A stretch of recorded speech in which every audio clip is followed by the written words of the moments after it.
ये सुन कर के तो हम लोग स्तब्ध रह गए कि नेपाल देश जो है भारत का विरोध करते करते और भगवान का विरोध करने लगे, भगवान राम का विरोध करने लगे। आखिर ओली के जो प्रधानमंत्री ओली हैं उनकी बुद्धि जो है क्या भ्रष्ट हो गई है। उनके अपने पुरखों से पूछते कि राम जी कौन हैं। भारत में भारतीय जनता पार्टी ने कितने सालों से राम जी का रथ यात्रा, राम जी की राजनीति, राम जी के ऊपर सब कुछ खेला उन्होंने। और आज सुप्रीम कोर्ट ने राम जी का मंदिर यहाँ था उसकी पुख्ता सबूत दे करके और घोषणा कर दी, निर्णय कर दिया। फिर लगता है कि चीन के बहकावे में, चीन के कहने में, चीन के लोभ में जो ओली प्रधानमंत्री, नेपाल का प्रधानमंत्री हैं, उनकी बुद्धि मारी गई है। पूरा संत समाज इसका विरोध करते हैं, इनकी निंदा करते हैं कि आखिर ये कहना क्या चाहते हैं। राम जी इनके यहाँ यदि हैं तो ये प्रूव करें, बताएं।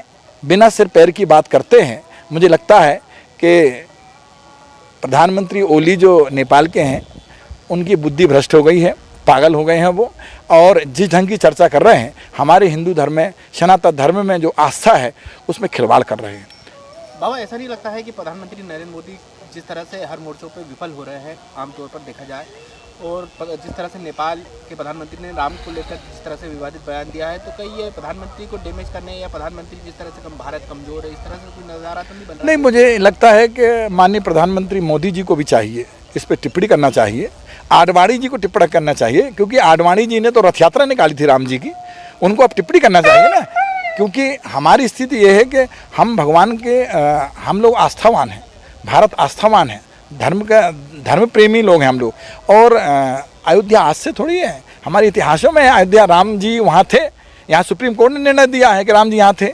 और इतने साल तक राजनीति करने में माहिर रहे बीजेपी, जो राम जी के ऊपर बीजेपी ये राजनीति करती रही, तो ये सब उस समय कहाँ थे? ये प्रधानमंत्री ओली जी कहाँ थे? इनके पुरखा कहाँ थे?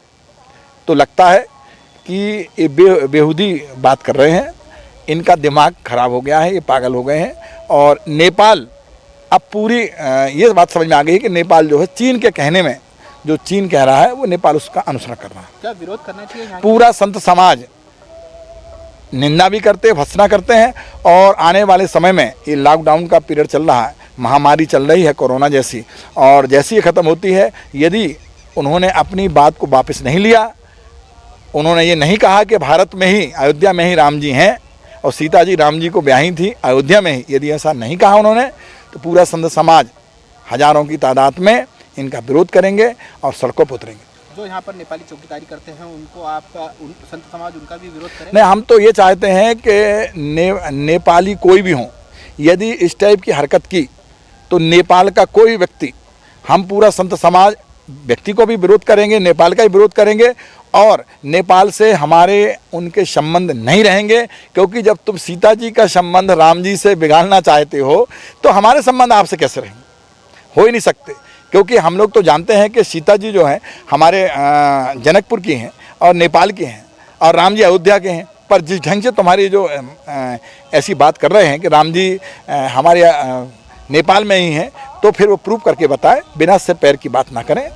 कई नेपाली रोटी कमाने के लिए भारत में आते हैं, कई इंदौर में भी है, तो क्या आने वाले समय में? नहीं, हम लोग पूरा संत समाज लाखों की तादाद में, हजारों की तादाद में इनको बाहर भगाएंगे और वहीं भेजेंगे उनको नेपाल में कि जाइए आप अपने पहले प्रधानमंत्री का दिमाग ठीक करिए, फिर भारत आइए। क्योंकि भारत से ही कमाने, भारत में कमाते हो और बात नेपाल के साथ में चीन की बात करते हो। मुझे लगता है चीन के हाथ से ही ये कठपुतली बनी हुई है प्रधानमंत्री ओली।